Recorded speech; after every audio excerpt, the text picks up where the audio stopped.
importante que nosotros, déjenme ponerle, ¿ven el indicador? ¿No?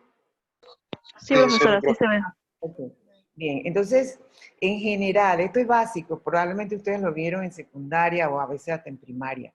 Nosotros sabemos que los insectos tienen 3 tagmas, un tagma cefálico, un tagma torácico y un tagma abdominal. O sea, son 3 secciones, ¿entienden? En el tagma torácico tienen 3 pares de patas y por lo tanto nosotros podemos distinguir fácilmente un insecto porque tiene cabeza, tórax y abdomen que nosotros lo podemos ver, así como está acá en esta avispa, ¿no? Entonces, las piezas bucales, antenas, todo esto va modificándose de acuerdo al grupo y la presencia también de alas, si las alas son eh, visibles, si son micro, o son ápteros. Entonces, si son solamente un par de alas, todo esto puede ser modificado de acuerdo con el grupo.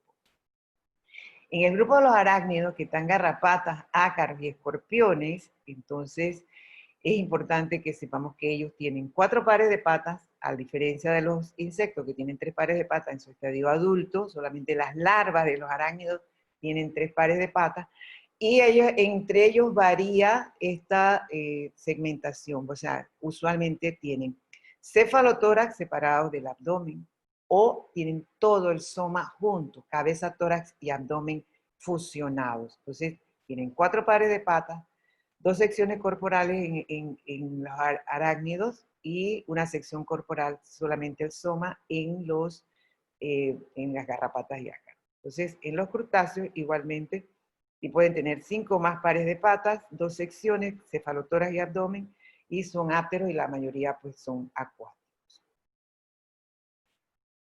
En general, los artrópodos son metazoarios, celomados, tienen simetría bilateral. El cuerpo es segmentado aun cuando externamente no se observe la segmentación por la evolución que pueden haber tenido, pero en alguna etapa de su vida esa segmentación es evidente o bajo el tegumento que ellos los puede estar cubriendo.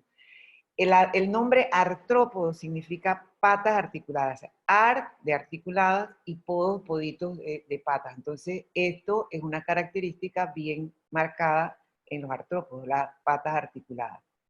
Ellos tienen un exoesqueleto de quitina, o sea, ellos no tienen un endoesqueleto, ellos tienen un exoesqueleto. Imagínense, entonces, un exoesqueleto externo nos va a limitar el crecimiento, digamos, longitudinal hasta cierta forma. Entonces, su crecimiento, su desarrollo, tiene que realizarse a través de mudas que son controladas por hormonas y que nosotros al final conocemos como ese proceso, como la metamorfosis.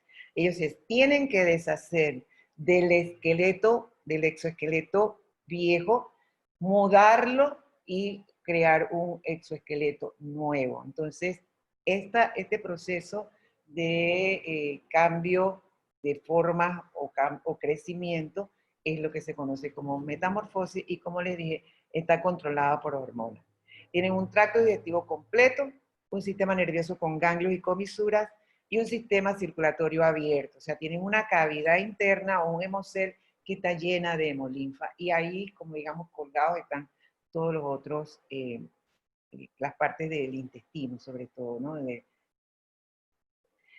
Entonces, la metamorfosis, para efectos de este curso, yo solamente voy a darle 2 categorías, porque para los entomólogos hay muchas otras variantes, pero como la mayoría de los artrópodos de interés médico se ubican en estas 2 categorías, o sobre todo los insectos, más que todo, entonces vamos a hablar solamente de metamorfosis completa y de metamorfosis gradual, completa, holometábola, y incompleta, conocida también como paurometábola. La metamorfosis completa, ya ustedes conocen, que cada estadio es una forma diferente, o sea, el huevo es diferente a la larva es totalmente diferente a la pupa y totalmente diferente al adulto. Entonces, además de eso, cada uno de estos tiene un hábito alimenticio y un hábitat distinto. ponemos de ejemplo el Aedes aegypti, que ustedes conocen muy bien, nosotros sabemos que, por ejemplo, el huevo vive en la interfase entre la parte aérea y el agua de un recipiente donde que haya agua, ¿no? Luego se desarrolla la larva se alimenta, está activa en ese medio acuático.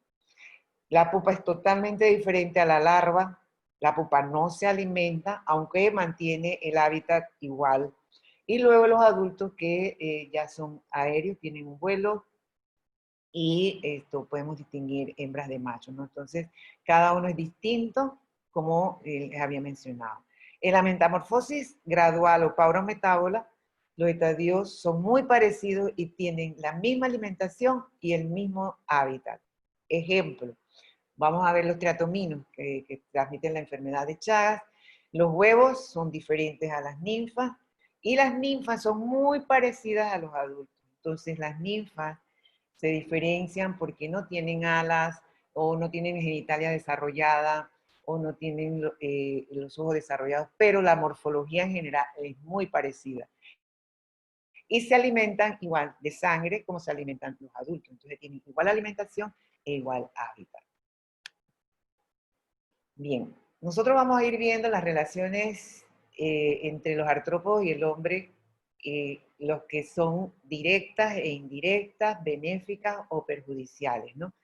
Entre las relaciones directas con los artrópodos, vemos que ellos pueden ser depredadores de heridas contaminadas y pueden ser utilizados con lo que se conoce en estos momentos como la terapia larval o biocirugía, sobre todo que se utiliza en algunos lugares cada vez más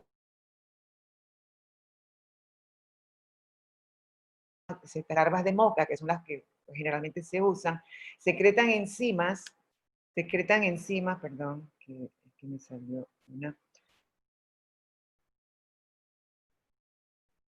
Secretan enzimas que aceleran la cicatrización. Entonces, también una otra relación directa es cuando lo utilizamos en la entomología forense, que como apoyo a la investigación forense. Y esto que también está ahora aprobado incluso por la FDA, algunas ingestas de seguridad alimentaria que hay en algunas regiones y que se prevé pueda ser extendida en otras regiones.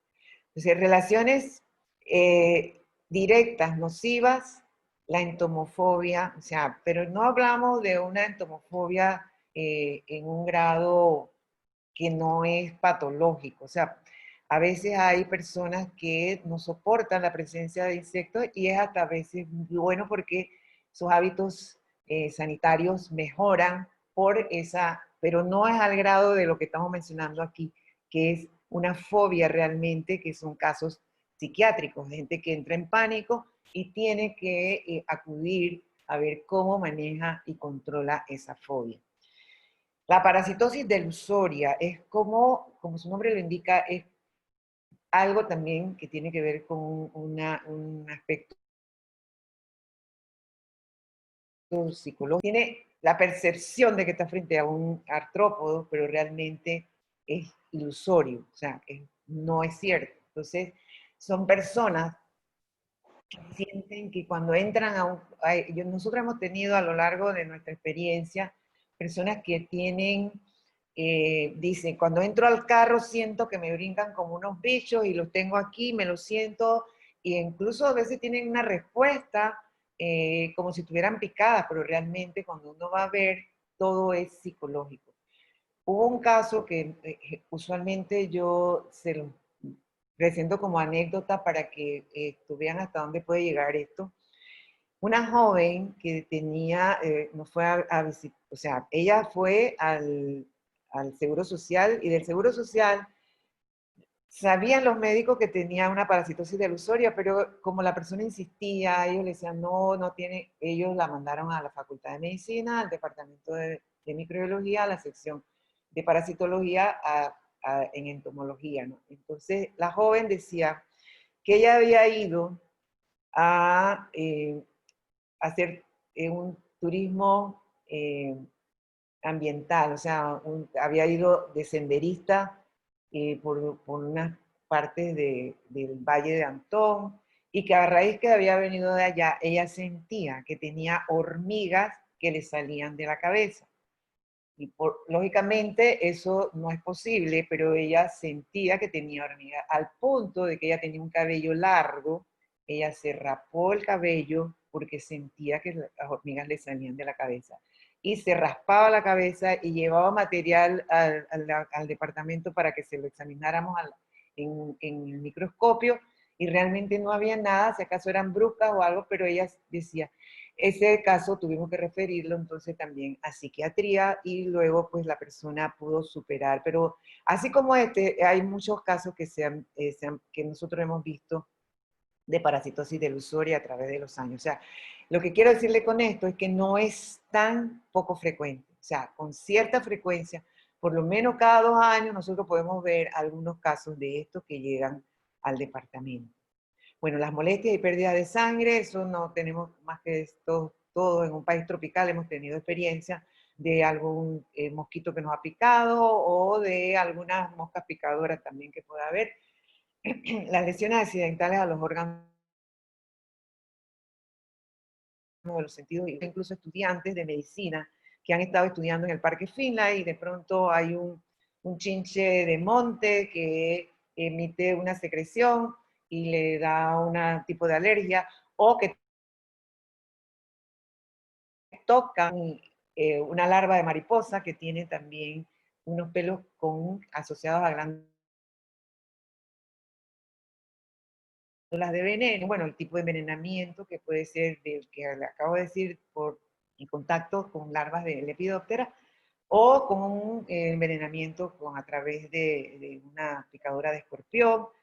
Lo mismo las reacciones a las picadas causando dermatitis, alergias, que ya se los mencioné, las miasis, que son las infestaciones por parte de larvas de mosca, que después vamos a ver también en esta clase, y también la contaminación de alimentos, que son relaciones directas nocivas.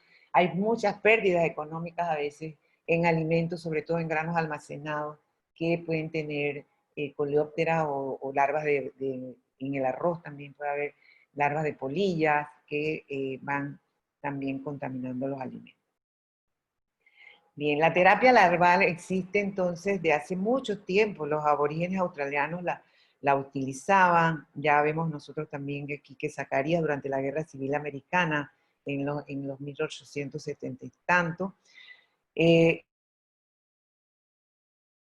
Su uso está más formalizado, y la especie más usada es la mosca Lucilia sericata. O sea, se crían moscas en laboratorio para que no estén contaminadas. Entonces, estas larvas se pueden utilizar en pacientes que son diabéticos y que tienen heridas que no cicatrizan y que tienen contaminación con bacterias multidrogoresistentes. Entonces, no hay a veces ningún antibiótico que les sirva, y tienen que recurrir a este tipo de miasis inducida, porque realmente lo que es una miasis inducida en un ambiente controlado. Entonces, ellas se van a alimentar de ese tejido necrótico, se alimentan también de las bacterias que están causando la infección.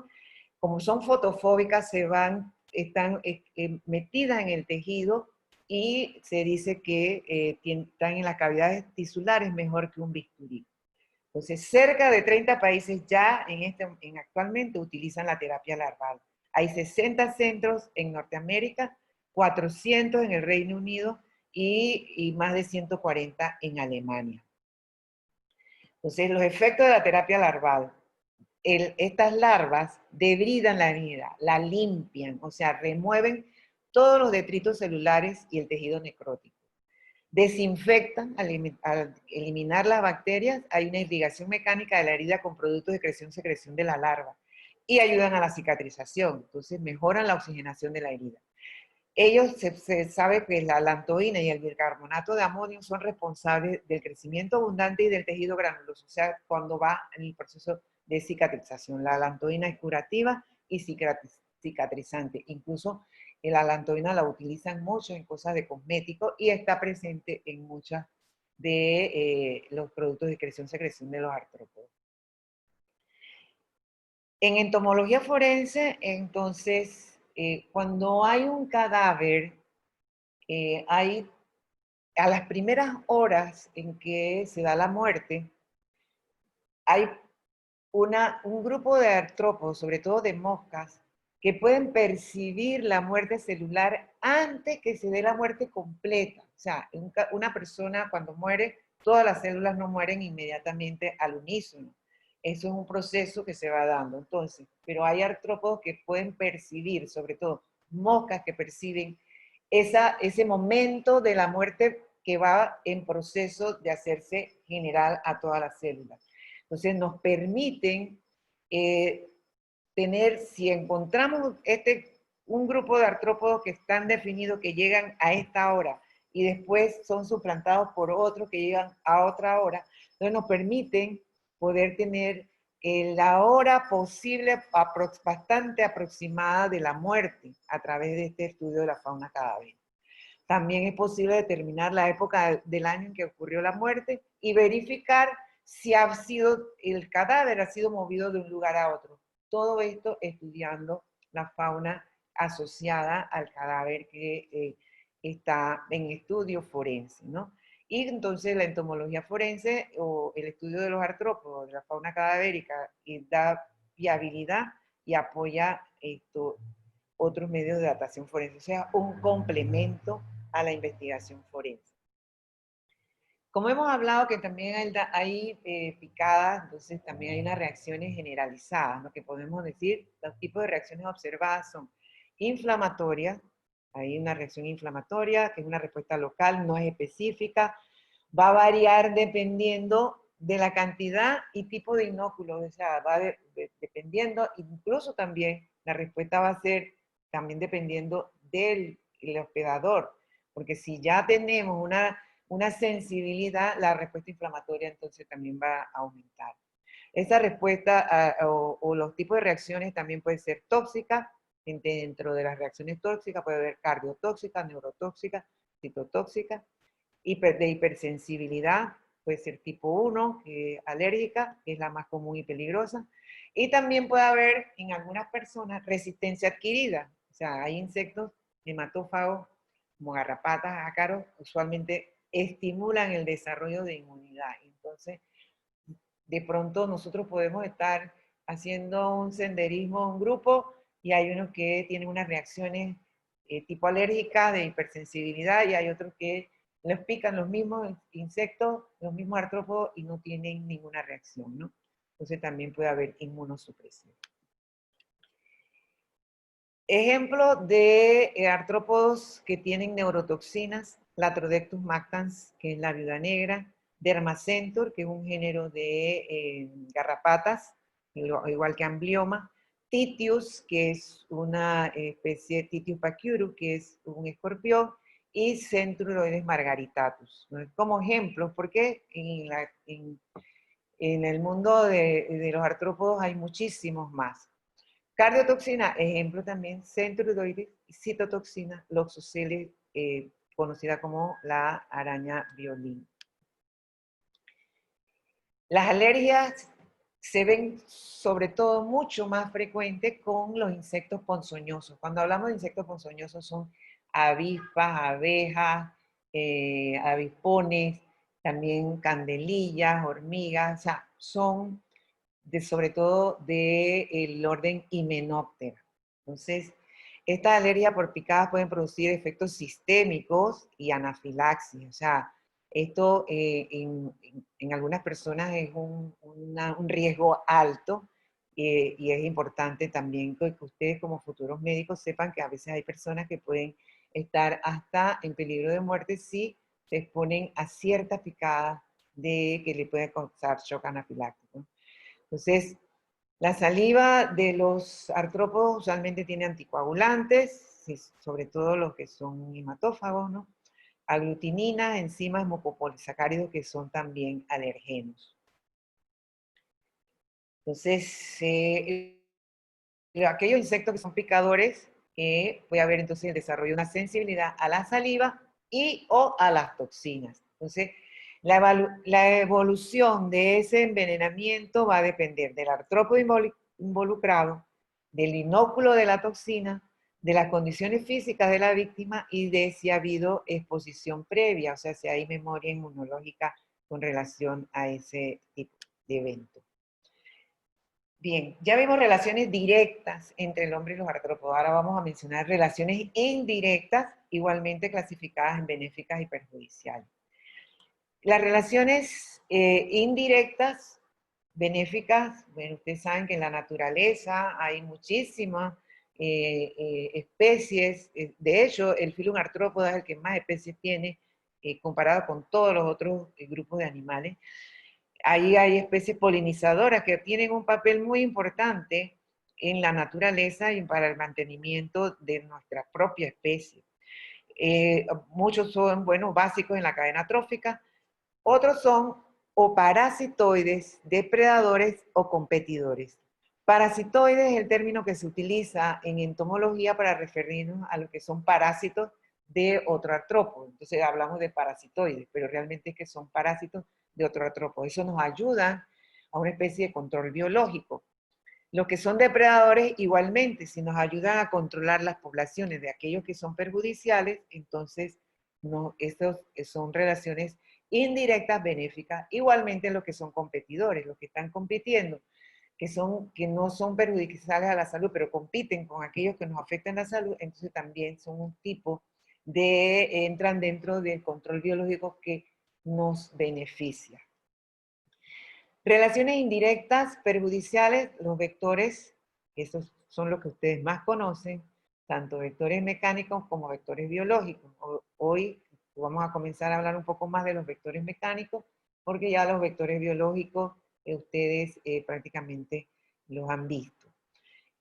Otros artrópodos son hospedadores intermediarios, sobre todo hay algunos artrópodos que son hospedadores de tenias, de larvas, de algunos céstodes sobre todo, y otros que le sirven de transporte. Entonces son transportadores foréticos de artrópodos que afectan la salud humana. Bien, esta diapositiva probablemente ya ustedes conocen sobre todo, pero tengo que hacer énfasis en que debemos establecer bien clara la diferencia entre un vector mecánico y un vector biológico. Un vector mecánico, el agente que se transmite no ni evoluciona ni se multiplica en el vector. Hay una asociación patógeno-vector que es inespecífica. Vamos a suponer una mosca, una cucaracha que esté transmitiendo algún agente etiológico patógeno, ahí no hay una asociación específica, es totalmente diferente a lo que nosotros vemos con el virus dengue y el Aedes aegypti. O sea, ahí hay una relación específica y es a lo que nos referimos cuando el agente es transmitido evoluciona y o se multiplica en el vector. Entonces, en el vector mecánico, el vector es un transportador simple, no es indispensable para la sobrevida de ese agente etiológico, ni es la forma más común de transmisión de ese agente. Vamos a decir, una mosca que esté con una shigella, esa no es la principal forma de transmisión. La shigella no necesita la mosca, es una asociación inespecífica, pero puede contribuir a su transmisión. A diferencia del vector biológico, que el vector es un huésped indispensable para la sobrevida natural del agente patógeno y es la principal vía de transmisión del agente patógeno. Bien, entonces hemos visto la relación del hombre con los artrópodos, que puede ser una relación directa, indirecta y a la vez perjudicial o benéfica. Pero también tenemos que dar una mirada interna dentro de los artrópodos. Entonces es importante que mencionemos la endosimbiosis. Entonces, la endosimbiosis representa la estrategia evolutiva general de los protistas para adquirir nuevas funciones bioquímicas constituyendo una fuente de innovación genética. Y es importante que nosotros señalemos que cuando esta endosimbiosis es de bacterias en insectos, la diversidad de asociaciones es mucho más amplia, van desde el mutualismo obligado hasta el parasitismo reproductivo. Y esto En esta otra diapositiva, aquí hay un listado que esto, yo no les voy a preguntar nunca esto, sencillamente es para que nos ubiquemos, que hay muchos simbiontes que están en algunos artrópodos y que asumen funciones importantes. Porque me voy a referir después específicamente al caso de Wolbachia pipientis, que este sí necesito hacerle digamos, un zoom ahí para que ustedes se concentren en este simbionte porque tiene una particularidad que quiero después compartir con ustedes. Bien, entonces en este listado, todas estas bacterias, la Buchnera fidícula, la Wisbortia glossinide, la Blockmania floridiana, etcétera, el Rhodococcus rodney, que está entre atominos, bueno, estos están en estos artrópodos, en la mosca tsetse, la glossinide, esto les da, que es en la mosca tsetse. Todos estos pueden proveer de aminoácidos esenciales, proveer vitaminas del complejo B, aminoácidos esenciales, vitaminas, aminoácidos, vitaminas, ácidos nucleicos. Nos ayuda en defensa contra parasitoides, o sea que ayuda al sistema inmune, digamos, de la mosca tsetse y de los áfidos. En el caso de Wolbachia, que se encuentra en más de un 70% de artrópodos, sobre todo más de un 70% de insectos, está la Wolbachia pipientis. Esta tiene alteraciones reproductivas que son bien interesantes y que es una línea de investigación que incluso hay en el departamento de microbiología. La doctoranda, Carmen Indira Espino, está estudiando el efecto de Wolbachia en los triatominos y viendo si tienen algún efecto en la transmisión del Trypanosoma cruzi. Y ahora vamos a ver por qué esto es importante. Bien, entonces los endosimbiontes pueden alterar el desarrollo del artrópodo, pueden intervenir en mecanismos nutricionales como lo hemos visto, pueden alterar la reproducción. Por ejemplo, estamos hablando de Wolbachia. Wolbachia puede causar incompatibilidad citoplasmática. Entonces, si nosotros eliminamos la Wolbachia, se puede revertir esa incompatibilidad. Entonces, ya estamos hablando que el concepto de especiación incluso puede estar en relación con la presencia o ausencia de estos endosimbiontes. Entonces, ellos defienden contra el ataque de enemigos naturales, la pérdida de simbiontes primarios y pueden tener un efecto en los agentes transmitidos por el artrópodo vector. Entonces, esto es lo que llama la atención en donde estos simbiontes, o sea, no es que nosotros queremos ahora ver ese ecosistema interno por verlo nada más, sino que pueden tener un efecto en el agente que están transmitiendo. Entonces, Wolbachia pipientis en específico puede causar incompatibilidad citoplasmática. O sea, si tenemos hembras que tienen la Wolbachia y el macho no la tiene, no hay problema. Pero si el macho la tiene y la hembra no lo tiene, no hay reproducción. Entonces hay incompatibilidad citoplasmática. Pueden causar partenogénesis en algunos artrópodos. Entonces, la presencia solamente de Wolbachia nos va a presentar insectos que no necesitan la presencia del macho para que la hembra se pueda reproducir.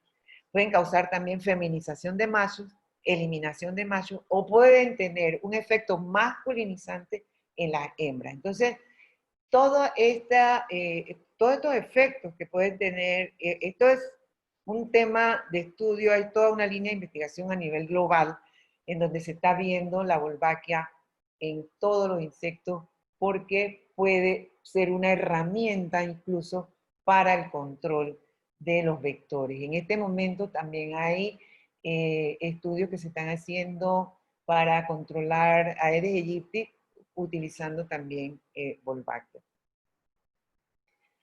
Bien, entonces tenemos el vector, los agentes abióticos, perdón, los agentes bióticos que pueden estar dentro, los endosimbiontes, tenemos el ambiente, donde están los factores abióticos, Entonces, tanto vectores como animales que participan en la zoonosis se ven afectados por factores bióticos, que pueden ser los simbiontes, los depredadores, la flora, los competidores, los factores abióticos, la temperatura, el clima, los vientos y la humedad relativa. Y aquí llamo la atención también sobre el tema del cambio climático, que es un tema de actualidad. Ustedes saben que en este momento hay aumento de las temperaturas, hay incremento en las lluvias, hay también incremento de los periodos de sequía, hay eventos climáticos extremos, tornados, huracanes. Entonces, estamos frente a una situación ambiental que va a tener efectos en la salud. Y los efectos pueden ser directos, por daños y afectaciones por estrés térmico, o por indirectamente porque va a cambiar la incidencia y distribución de enfermedades infecciosas, y dentro de ellas la zoonosis, las enfermedades transmitidas por vectores, las enfermedades lógicamente transmitidas por alimentos y agua, y las que tienen reservorios ambientales. Pero nosotros vemos esta parte de lo que es el cambio climático, porque así como si viene un huracán se pueden morir todas las especies, cuando se va reacomodando el clima, entonces están proliferando mucho más estos transmisores de enfermedades. E igualmente, aquellas zoonosis que se ven afectadas. Bien, este cuadro no es más que donde se ve el efecto conocido del estado del tiempo y el clima, que es lo que le acaba de mencionar. O sea, todos los insectos se ven afectados por la temperatura. Nosotros vivimos en un país tropical que tiene una temperatura promedio que puede estar de 27 grados a 30 y tantos grados centígrados. Pero los vectores o todos los artrópodos, si nosotros tenemos una temperatura dentro de este rango que les he mencionado, de 27 a 35 grados, cuando estamos a 27 grados, el ciclo de vida va a ser un poco más largo, porque el clima está contribuyendo a que eso no sea tan rápido. Pero la temperatura corta los ciclos, entonces si tenemos, no es lo mismo tener una mosca desarrollándose a 27 grados que una mosca desarrollándose a 33 grados. A 33 grados posiblemente vayan a estar teniendo adultos, o sea, poniendo los huevos y teniendo adultos en 5 días, y a 27 grados probablemente vamos a tener los adultos en unos 10 días. Entonces, el aumento de la temperatura acorta el tiempo de desarrollo de los patógenos en los vectores, porque además de que acorta su tiempo de desarrollo propio, acorta el tiempo de desarrollo de lo que ellos transmiten.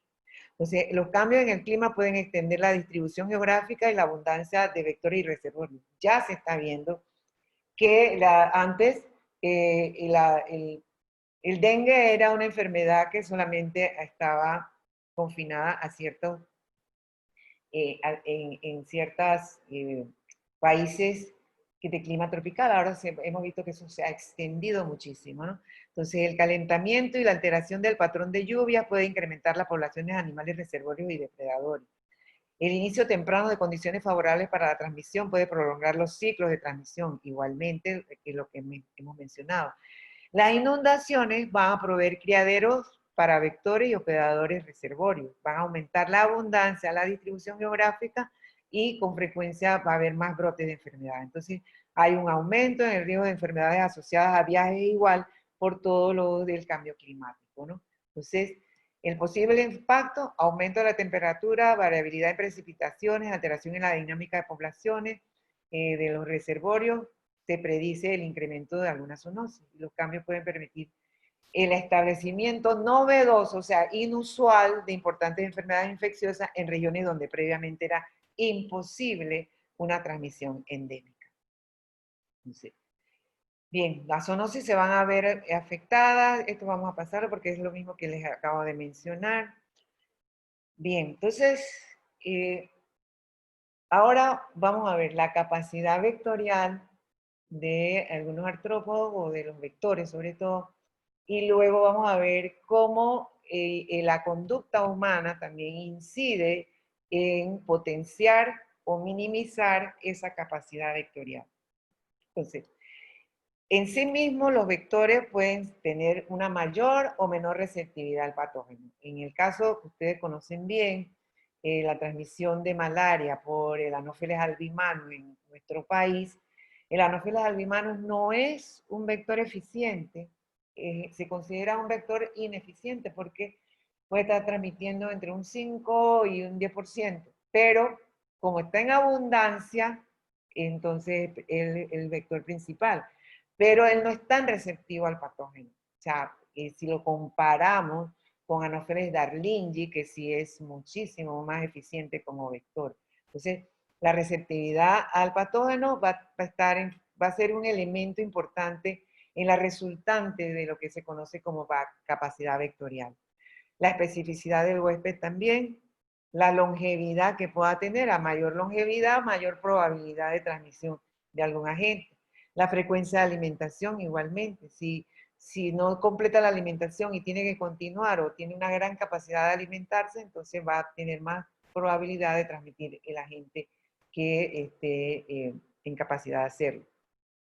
La movilidad, la dispersión, este también es otro elemento importante para determinar la capacidad vectorial. La densidad, que es lo que nos referíamos cuando hablábamos del Anopheles albimanus, y lo que se conoce como plasticidad fisiológica y de comportamiento. Por ejemplo, si nosotros tenemos en una yala un sistema para control integrado de Anopheles albimanus con rociamiento residual en las paredes. Entonces, si nosotros sabemos que Anopheles albimanus no reposa dentro de las casas, ¿para qué vamos a estar haciendo un rociamiento residual en paredes? Pero si ya sabemos que si reposa adentro, entonces tenemos que conocer el comportamiento del vector para poder implementar los controles. Entonces, esa plasticidad fisiológica y de comportamiento es importante conocerla porque también está en relación con la capacidad vectorial. Y lo que les mencionaba del hábito humano, tenemos el desecho inapropiado de desperdicio. Nosotros podemos contribuir muchísimo a que proliferen, sobre todo Culex incafaciatus, que es un mosquito que se cría en aguas altamente contaminadas. Entonces, si nosotros no desechamos los desperdicios apropiadamente, vamos a contribuir a que haya materia orgánica, o si no se atienden las aguas servidas, ellos van a estar desarrollándose en estas aguas contaminadas porque ellos, o nosotros podemos estar proporcionándole a la Aedes aegypti vasijas que dejamos tiradas, entonces el desecho inapropiado de desperdicio, la contaminación orgánica, la utilización de insecticidas indiscriminadamente contribuye muchísimo a que se genere resistencia, así como ustedes ven en el uso de antibióticos cuando se abusa, igualmente el uso de insecticidas cuando se abusa, los insectos desarrollan resistencia y luego no tenemos con qué agente químico controlarlo. El manejo inadecuado de agua, que esto es un factor muy importante, sobre todo para los vectores que se desarrollan en agua. Y bueno, el hábito humano de ciertos grupos originarios que son nómadas, entonces hacen que todas estas acciones de controles a veces sean ineficientes porque ellos tienen culturalmente una costumbre de irse mudando de un lugar a otro. Bien, entonces, toda esta parte que acabamos de mencionar es como decir las generalidades, lo que nosotros podemos ver de los artrópodos. Ahora vamos a ir viendo los grupos más importantes que tienen un impacto en la salud, pero de tipo directo, ¿no? Como les mencioné al principio. Hoy pretendo que lleguemos por lo menos a ver en el filum artrópoda, que es el subfilum Cheliceratas, se denomina Cheliceratas porque ellos tienen quelíceras, donde están los escorpiones, arañas y ácaros y garrapatas. Después, entonces, en la otra clase, no, esto de los crustáceos los pasamos casi por encima, los miriápodos también, porque como son accidentes poco frecuentes, nada más los mencionamos muy por encima para luego dedicarnos en la clase siguiente a la clase insecta.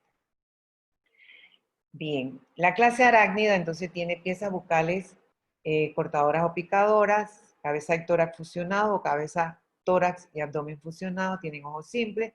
no tienen antenas, tienen 6 pares de apéndices, un par de quelíceras, un par de pedipalpos y 4 pares de patas. Esto ustedes lo vieron en el laboratorio, así que por eso que no entro a los detalles, ¿no?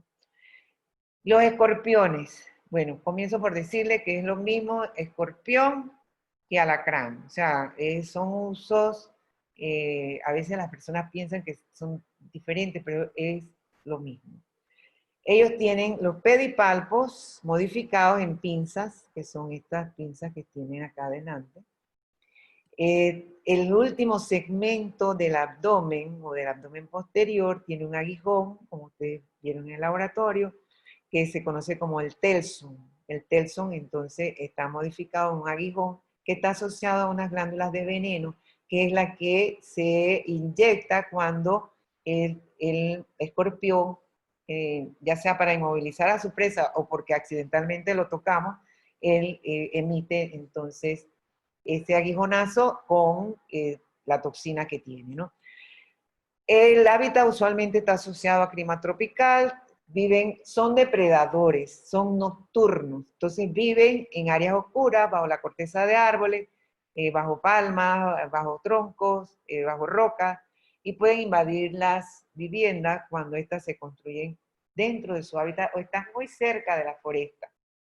Y usualmente cuando hay mucha lluvia, a veces ellos buscan algunos lugares que están cerca a su hábitat o que están dentro de su hábitat, que son las casas de las personas pues, donde están, pueden estar invadiendo, ¿no? Entonces, como les mencioné, son de actividad nocturna. En general no se consideran especies agresivas. Ellos, accidentalmente, el hombre se enfrenta a ellos, ya sea porque los toca por aplastamiento nocturno o porque accidentalmente pues, se toca con la mano, ¿no? En Panamá, la mayor actividad se da de mayo a julio, o sea que en este momento estamos en la mayor actividad. Hay mucha gente que vive en las áreas revertidas y que se ven en sus casas, eh, las, de pronto hay especies que están migrando y hay que tener cuidado porque en Panamá tenemos un escorpionismo alto, incluso con mortalidad. Este mapa, esto es de una publicación de la profesora Hildaura de Patiño, en donde se muestra con los colores, o sea, ven ustedes las áreas donde no se han reportado casos fatales de escorpionismo, en gris, acá vemos, y en la provincia de Herrera, y luego van la intensidad del rojo, y van viendo que tenemos Panamá y Coclé con mayor intensidad de escorpionismo. Estos escorpiones son bueno, ellos depredan a pequeños invertebrados, se alimentan de otros escorpiones, de arañas, de cucarachas, de grillos, de mariposas, huevos de hormigas, de huevos también de termitas y otros insectos de cuerpo suave. Pero a su vez ellos pueden ser presas de las lechuzas, de lagartijas, de tarántulas, de serpientes, zorros y anfibios. O sea que vemos que en la cadena trófica ellos se alimentan de uno y otros se alimentan de ellos. Y como mencionamos, son de actividad nocturna. Bien, entonces, la sistemática, como les decía, es para ubicarnos, ¿no? O sea, no pretendo preguntarles de clase, orden, pero sí tienen que saber que, bueno, son escorpiones, el género Titius, que es importante, y en Panamá el Titius pachyurus, el Titius parvulus, Titius cerro azul, Titius astenes, todos han causado problemas, incluso muerte. Y las especies de centruroides en Panamá no se han asociado a problemas de escorpionismo sistémico, ¿no? O de muerte. Y tenemos centruroides granosos y centruroides margaritatus. Y yo hago énfasis que en Panamá, porque si ustedes buscan en la literatura van a encontrar que centruroides en México causa muerte. Y también, te los pongo así, que por ahora en Panamá, porque hay unas investigaciones que están en curso en este momento del grupo del Gorgas y también del grupo de la universidad, en donde pareciera que hay algunas especies de centruroides en Panamá que no son tan inofensivas como hasta ahora se tiene demostrado. Bien, entonces vamos a separar dos conceptos, lo que es una picadura de alacrán, que puede involucrar cualquier picadura de alacrán, y lo que es escorpionismo o alacranismo. La picadura de alacrán es una pequeña herida que se produce por el contacto con el aguijón de un alacrán. Ahí hay inoculación de veneno, y eso puede evolucionar con síntomas locales o sistémicos. Entonces, allí sí ya menos pasa de picadura de alacrán con una reacción local solamente a un escorpionismo o alacranismo porque ya son síntomas sistémicos. Entonces, hablamos de escorpionismo o alacranismo cuando un envenenamiento se produce por la inoculación del veneno del escorpión o alacrán, causando un síndrome gastrointestinal, metabólico, cardiopulmonar y neurológico potencialmente letal, principalmente en pacientes con edades en los extremos de vida, o sea, tanto niños como ancianos. Niños porque estamos hablando de un área para una distribución de un veneno, un área mucho menor, un sistema inmune menos maduro, y los extremos de edad porque ya la competencia de su sistema, entonces también está en decaimiento. Entonces, es importante que nosotros reconozcamos que en Panamá Centruroides granosus es la especie más común. Tiene una alta densidad en la población urbana. Provoca la mayoría de los accidentes. O sea, solamente lesión local. Centruroides margaritatus está distribuido solo en San Felipe. Antes no se había diferenciado Centruroides granoso y todos se clasificaban como margaritatus. Pero ahora se sabe con los estudios de los entomólogos del Gorgas que Centruroides margaritatus solo está en San Felipe y que en el resto de las áreas urbanas está Centruroides granoso. Pero en ambos casos, tanto granoso como margaritatus, están causando solamente reacciones locales por ahora, ¿no? El género Titius es el más peligroso, y ya les dije, Titius pachyurus, Parvulus, cerro azul, astenes han causado la muerte. Entonces, reacción local, Centruroides Titius, reacción local, hay dolor agudo, pero no hay eritema y ampollas. Acá, en la reacción local, hay un edema leve, dolor, eritema y parestesia, pero de allí no avanza. En el titio avanza entonces a una reacción sistémica, causando vómitos, dolor abdominal y a veces síntomas contrastantes, por ejemplo, taquipnea, taquicardia, bradicardia, o sea, taquicardia rápido, bradicardia lento, hipertensión, sudoración, cialorrea, disfagia, dificultad para tragar, fiebre, priapismo, hiperglicemia, fasciculaciones, convulsiones, parestesias generales, edema agudo de pulmón, paro cardiorrespiratorio, o sea, y causante de la muerte. Entonces, ¿qué es importante que ustedes tengan bien presente? Que el veneno de estos escorpiones del género Titius es una mezcla de sustancias mucosas, sales orgánicas, lípidos, enzimas, electrolitos y proteínas, pero que tienen un bajo peso molecular. ¿Y qué implica el bajo peso molecular? Implica que va a tener una difusión muy rápida. Entonces, no hay actividad proteolítica, no hay lesión local, pero este bajo peso molecular va a permitir que su diseminación sea muy rápida. Entonces, ahí esto se los enfatizo porque allí la atención oportuna antes de que pasen las 2 horas es muy importante. Entonces, el bajo peso molecular va a permitir la difusión mucho más rápida de esa toxina. Entonces, estas neurotoxinas activan canales de sodio, de calcio, de cloro, bloquean canales de potasio y liberan neurotransmisores como acetilcolina, adrenalina, noradrenalina, que son aminas responsables del envenenamiento sistémico. Entonces se libera prostaglandina E y bradiquinina en los capilares pulmonares. Hay aminas tóxicas para miocardio y páncreas. Y la estimulación simpática va a producir hipertensión, hiperglicemia y por lo tanto está contraindicado la administración de adrenalina y soluciones glucosadas, porque ya hay una hiperglicemia y también una eh, hipertensión. Bien, entonces el cuadro va a ser neurológico, gastrointestinal, o sea, el neurológico de afección de pares craneales, periféricos, ya les dije náusea, vómito, todo esto, el cuadro clínico cardiovascular, manifestaciones simpáticas, taquicardia, hipertensión, la parte respiratoria, el síndrome de dificultad respiratoria, genitourinario, retención e incontinencia urinaria, priapismo, hay hiperglicemia e hiperamilasemia.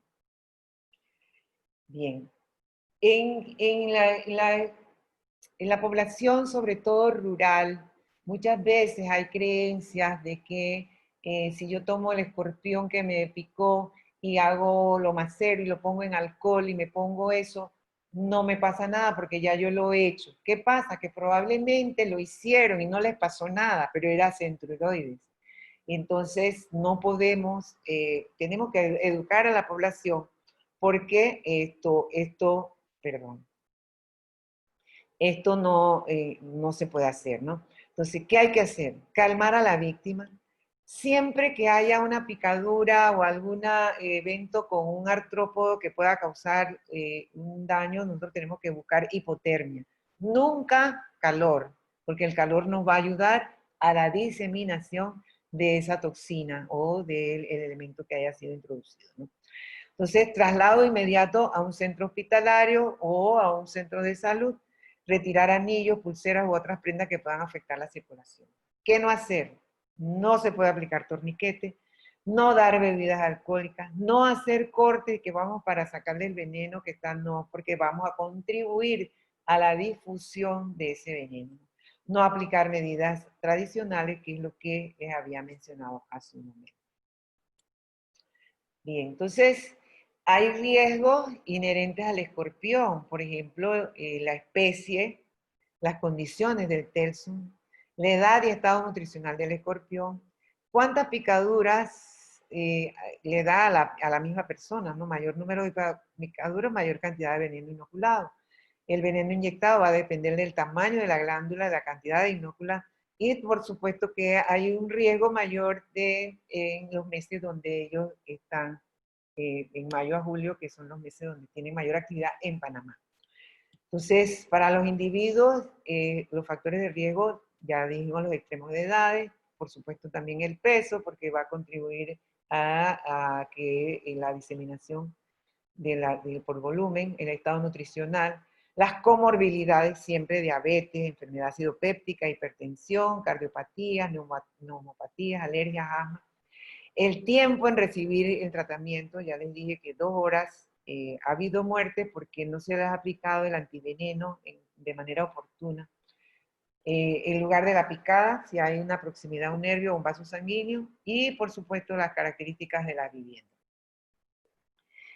Prevención, no depositar residuos cerca de la vivienda, evitar acumulación de enseres, leña, ladrillo, chécheres, mantener limpios los lotes baldíos cercanos al domicilio, por lo menos tiene que tener un área de unos 30 metros para que no tenga tanta proximidad, y si tiene proximidad tiene que tener barreras para el ingreso, ¿no? Usar mallas en ventanas y rejillas en desagüe, mantener higiene dentro de la vivienda, principalmente en rincones y detrás de muebles, repellar paredes, cielo raso, tapar las grietas, evitar caminar descalzo, especialmente durante la noche, sobre todo en las áreas donde hay una alta densidad, no introducir manos en huecos de árboles, cuevas, troncos caídos debajo de piedras, eso sobre todo con los niños, que usualmente por curiosidad siempre pueden estar haciendo este tipo de actividad.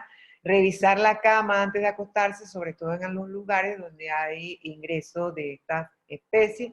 No dejar ropa en el suelo y si ello sucede, sacudirla antes de utilizarla. Revisar siempre zapatos antes de usarlos y evitar que los niños jueguen en las cercanías de lugares donde existen escombros, ladrillos apilados o lotes baldíos. Bien. Ingresando ahora al orden aranea, donde están las arañas, estos también comparten algunas características, son depredadores igualmente. Muchos son beneficiosos en la cadena trófica, pero a nosotros nos interesa aquellos pues, que causan problemas en la salud humana. tenemos que diferenciar, y esto lo vieron ustedes en el laboratorio, en el suborden labiodognatas y el suborden ortognata. Orto significa recto. Entonces las quelíceras se mueven solo en el plano vertical al suelo. Y esto está en la mayoría de las tarántulas. El suborden labiodognatas son las quelíceras se mueven en un plano paralelo al suelo y son las arañas verdaderas. Generalmente las tarántulas tienen un aspecto grotesco que puede infligir a las personas un temor por son muy peludas, pero la mayoría, porque si hay algunas tarántulas que pueden ser peligrosas, pero la mayoría son inofensivas porque como tienen este tipo de quelíceras, no penetran en la piel y el veneno, usualmente el veneno no es muy potente. Entonces, hay unas que sí tienen un veneno potente, pero las quelíceras no le permiten el ingreso. Pero vamos a ver que la mayoría no son peligrosas, ¿ya? A pesar de que nos pueden representar un temor verlas por su aspecto, ¿no? A diferencia de del suborden labiodognatas, que son arañas más pequeñas, que su aspecto externo no da temor, entonces tienen las quelíceras, que pueden penetrar la piel mucho más, con más facilidad, y el veneno también, entonces, ser más potente. Bien, entonces, la morfología, ellas tienen cefalotórax, tienen una pequeña cintura que separa el abdomen, una cintura conocida también como pedicelo, ¿no? El cefalotórax no tiene segmentación visible y se ubican las piezas bucales en ese cefalotórax. No está representada por el labio, los palpos, las quelíceras, además de los ojos que están en la parte dorsal. Tienen, como mencioné al principio, 4 pares de patas en su estadio adulto, que salen de la región ventral del cefalotórax. Y el abdomen es usualmente no segmentado en la parte externa, pero a lo interno sí. Generalmente oval o esférico y con una depresión central. Bien. Hay varias especies que vamos a tener que mencionar, aun cuando la Trodectus mactans, viuda negra, en sí, esta especie no está reportada en Panamá. Pero hay otras Latrodectus que sí están reportadas y que igualmente hay que mencionarlas. Entonces, pero esta es digamos, una especie tipo, la Latrodectus mactans, conocida como viuda negra. Esta es una araña que mide de 1.5 a 2 centímetros, con las patas extendidas de 4 a 6 centímetros. Principalmente habita en regiones áridas, en campos cultivados. Hay algunas subespecies que están en interiores y exteriores cercanos a las viviendas. ¿Por qué? Porque ellas generalmente no están dentro en el intradomicilio, ellas están generalmente en la foresta. Pero volvemos a la invasión del hombre en la foresta, entonces aquellos que están cerca pueden estar en el peridomicilio e incluso algunas se han reportado en el interior de las casas. Entonces se conoce como viuda negra, araña forrajera, araña fotocolorado, porque tiene un diseño como un reloj de arena que tiene un color distinto, generalmente tiene un cuerpo oscuro y este reloj de arena puede tener una coloración rojiza, por eso se llama fotocolorado o también puede estar en tono amarillo, amarillo dependiendo de la especie, ¿no? Entonces, el veneno de la viuda negra es un péptido que tiene la capacidad de bloquear la transmisión neuromuscular, o sea que es una neurotoxina. Cuando la viuda negra con su quelícera puede causar una picadura, entonces va a haber dolor local intenso, dificultad respiratoria, parestesia, hiperreflexia, náusea, vómito, salivación, sudoración intensa, síntomas muy similares a lo que mencionamos con titio, y espasmo de músculos abdominales, muerte, más común en niños por falla cardíaca o respiratoria. Entonces el tratamiento tiene que ser también oportuno, la hospitalización de niños y adultos cardiópatas, antiveneno y terapia de soporte. Loxoceles, hay varias especies, también es conocida como araña violín, por lo que ustedes conocen que en el cefalotórax tiene una especie de diseño que parece un violín, entonces por eso se conoce como araña violín. Loxoceles reclusa, Loxoceles leta, Loxoceles rufipes son las especies, digamos, más importantes. Son más chicas, ¿no? Miden 1 centímetro de longitud con extremidades tendidas de 3 a 4 centímetros si la comparamos con la viuda negra. Bien, en este caso el veneno consta de 10 a 12 proteínas con enzima, con actividad citotóxica. Entonces tenemos que hacer una diferenciación con viuda negra que era neurotóxica.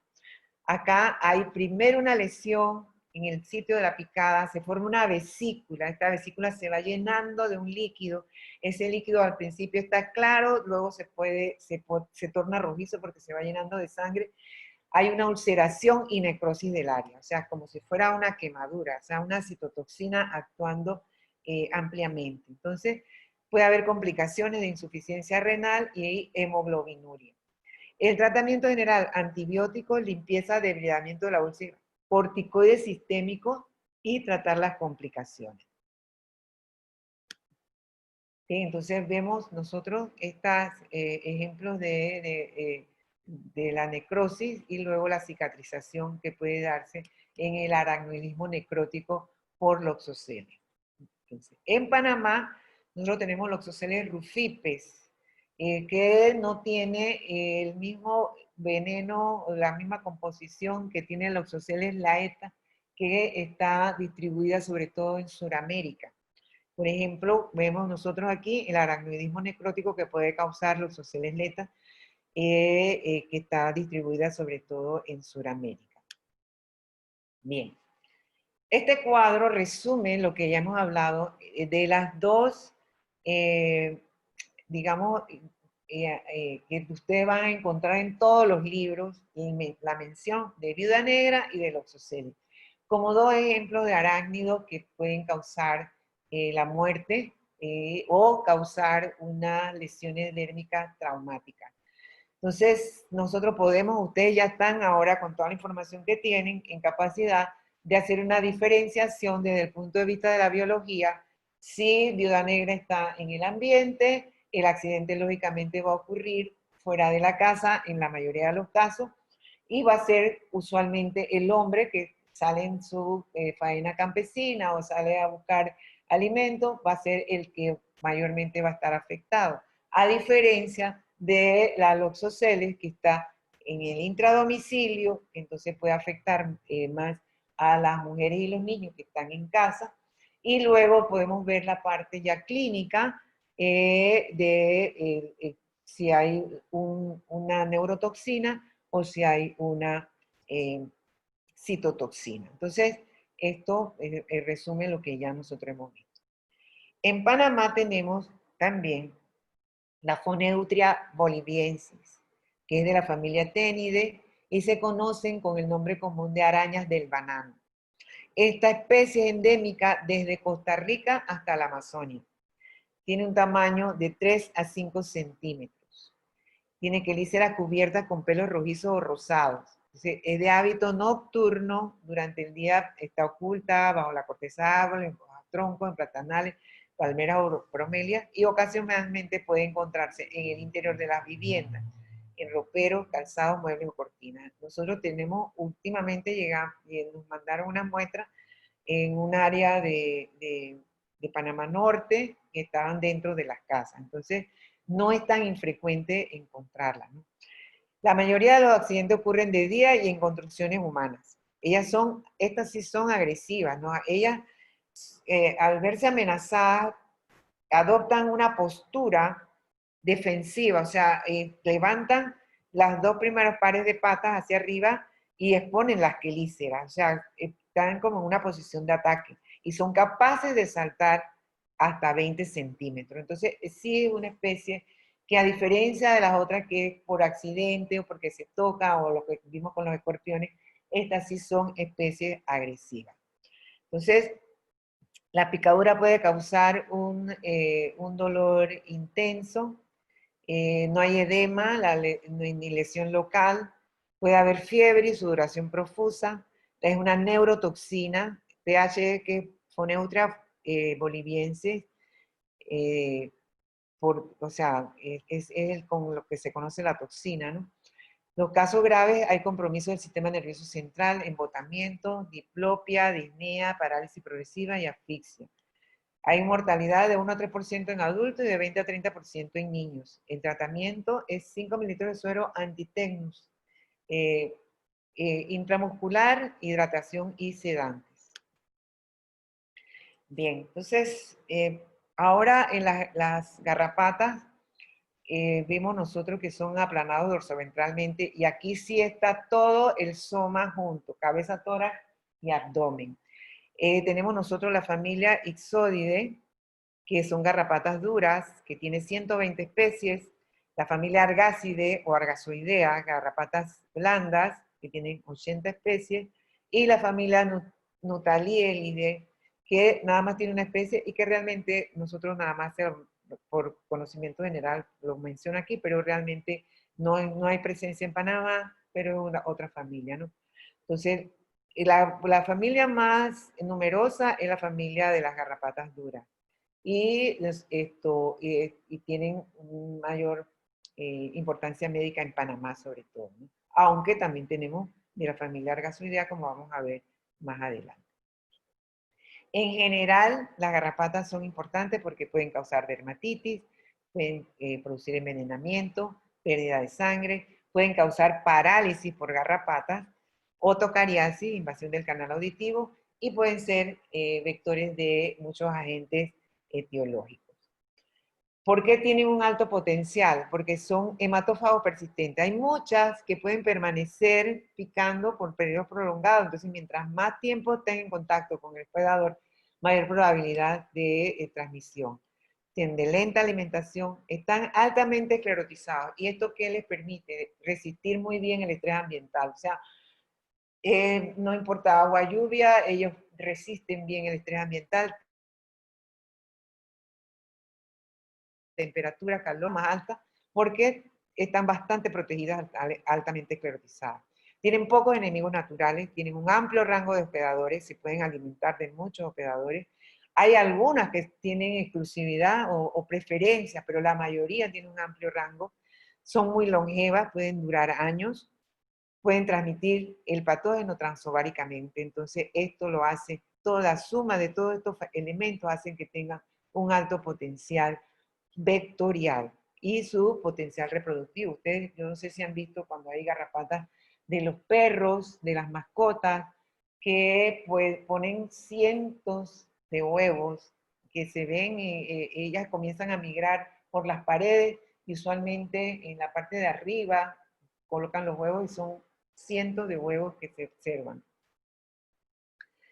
Bien, entonces en este cuadro vamos a ver algunas especies, enfermedades. Miren, las garrapatas realmente es un grupo tan grande y tan extenso que esto es un cuadro muy resumido de las enfermedades que ellas pueden transmitir. Y nosotros estamos mencionando algunas por su presencia en Panamá o por su proximidad o por la posibilidad de que existan, pero hay muchísimas otras que ni siquiera se las estamos mencionando. Entonces, fiebre manchada es muy importante que ustedes dominen el agente etiológico, cómo se transmite, porque en Panamá hay y ha causado la muerte y ha habido casos recientes. Entonces, ustedes tienen que estar bien claritos en lo que se refiere a fiebre manchada. Entre las especies o los géneros que la pueden transmitir son el amblioma, dermacento, hemaphysalis, hialoma, ixodes, el agente etiológico, la Rickettsia rickettsii, y se desarrolla en las células epiteliales del intestino, en la hemolinfa, en los ovarios, y se transmite por inócula a través de la picada de estas especies. Tenemos la fiebre Q, cuyo agente etiológico es la Coxiella burnetii, el ripicéfalo sanguíneo, Dermacentos andersoni, y hemasifalis serían las especies más importantes que transmiten. Estas también se desarrollan en las células del intestino medio y se transmiten por inoculación de la picada, pero también puede ser por contaminación o contacto con animales infectados, o sea que no solamente es a través de la picada de las garrapatas. La Francisella tularensis, causante de la tularemia, el amblioma americano, el dermacento, ellos se desarrollan, esta bacteria, en el intestino, en los tubos de Malpighi, y se transmite por inoculación de la picada, pero también por aplastamiento. Si aplastamos la garrapata, podemos estar poniendo los agentes etiológicos y contribuyendo a la transmisión. La fiebre recurrente endémica, que también hay en Panamá, el agente etiológico, la Borrelia dutoni. Acá estamos viendo que es un ornitodoro, que es una garrapata blanda, y por eso les decía que es importante que la mayoría son garrapatas duras, pero también este ornitodoro puede estar transmitiendo la fiebre recurrente endémica, que por picada y también por fluidos coxales, o también por aplastamiento, ¿no? Entonces, las babesiosis, que son frecuentes en animales de Panamá, pueden estar transmitidas por Ixodes ricino o Ixodes damini. Y está la gente la Babesia bovis, Babesia divergis, Babesia microtis. Esta se transmite por inoculación de la picada y también por aplastamiento.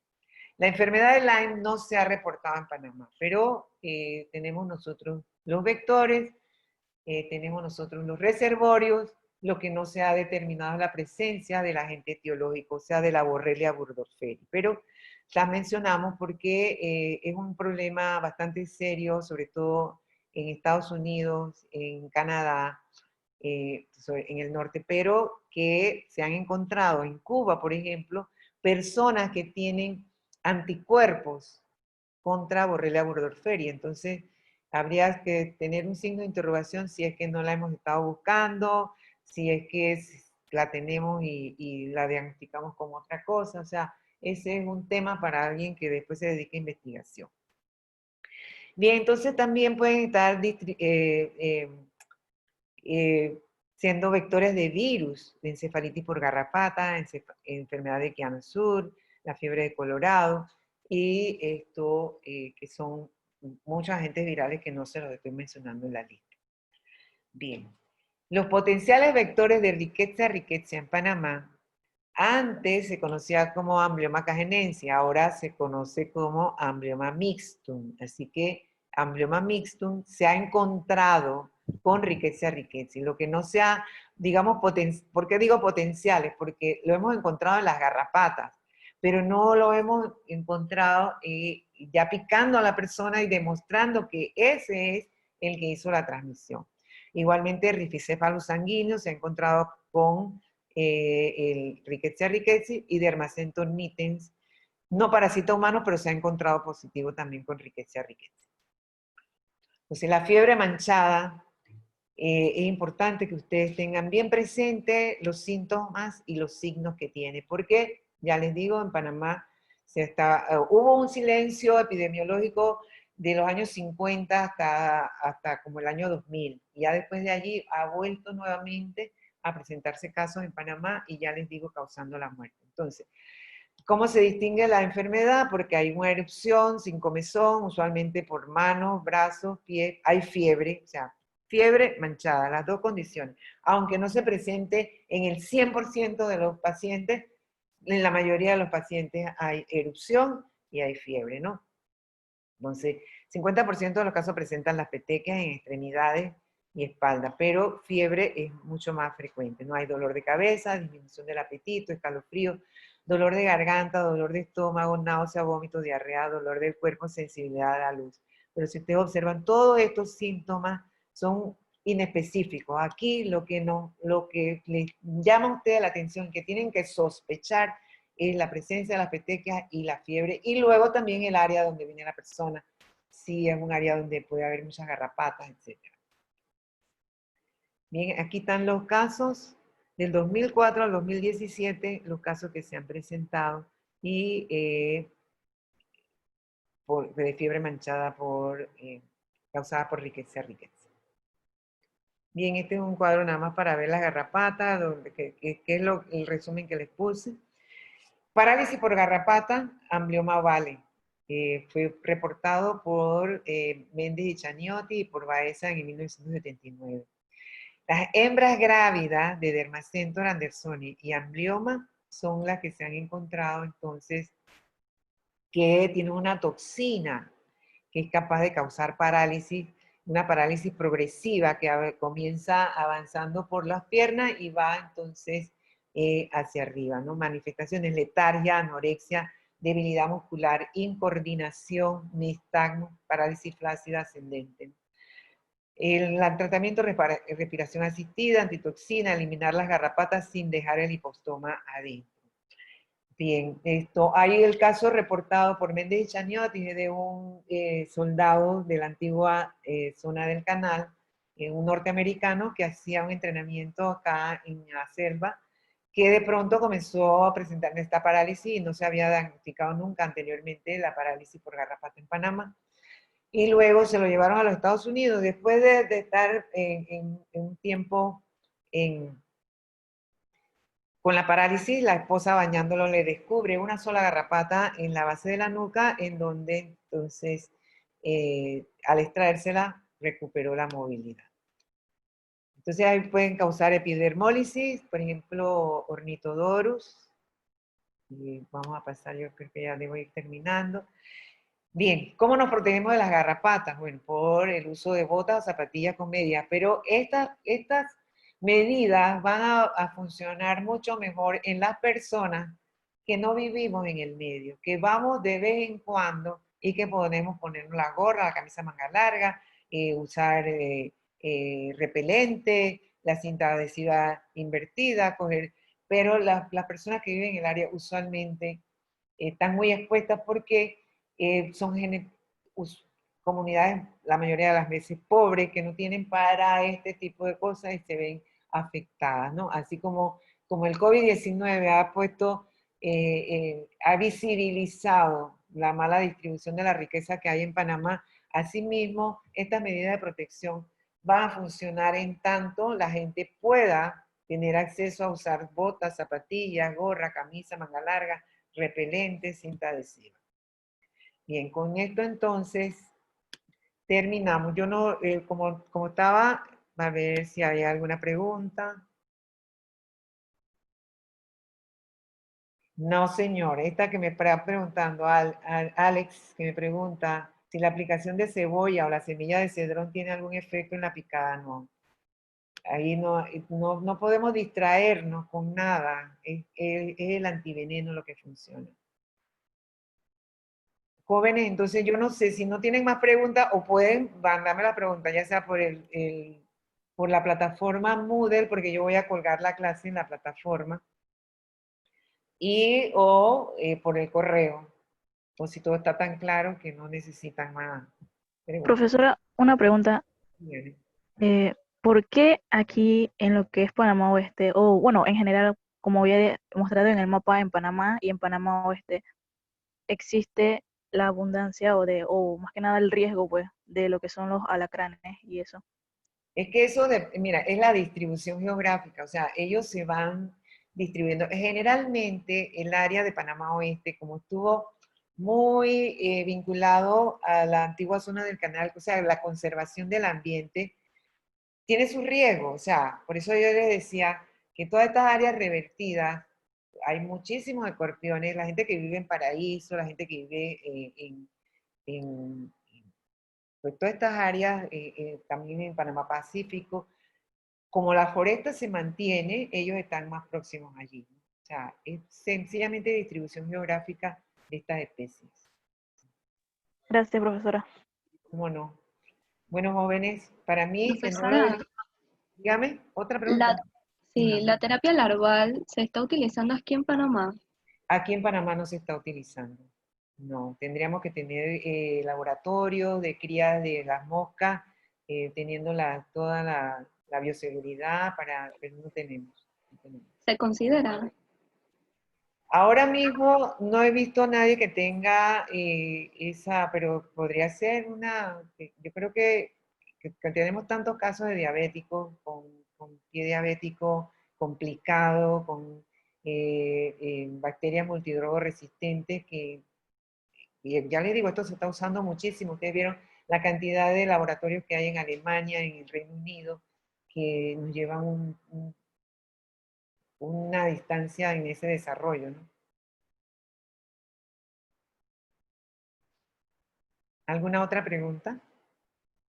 Y con respecto a la terapia larval también, ¿no hay como efectos secundarios en algo? De que las larvas se salgan de la herida o algo así. Nada, como ellas son fotofóbicas, ellas están más bien adentro de la herida. Entonces, claro, eso tiene que ser con un cuidado y un monitoreo de irlas eliminando, sacándolas. Pero la terapia larval, mira, funciona bastante bien. Los soldados que fueron a la guerra de Vietnam contribuyeron a que se implementara más esta terapia, ya así como a nivel de tratamiento, ¿no?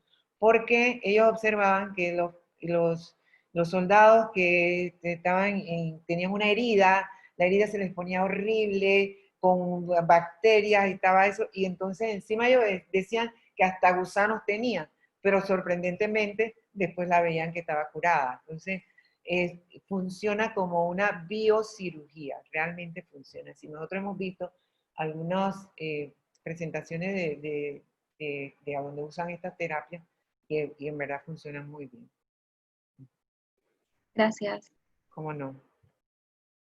Bien, jóvenes, entonces, si no tienen preguntas o las reservan para la otra clase el próximo jueves, que espero que vengan, bueno, por lo menos hay 127 que estaban, que me complace porque realmente yo creo que esa clase grabada no me gusta para nada. Pero bueno, nos vemos.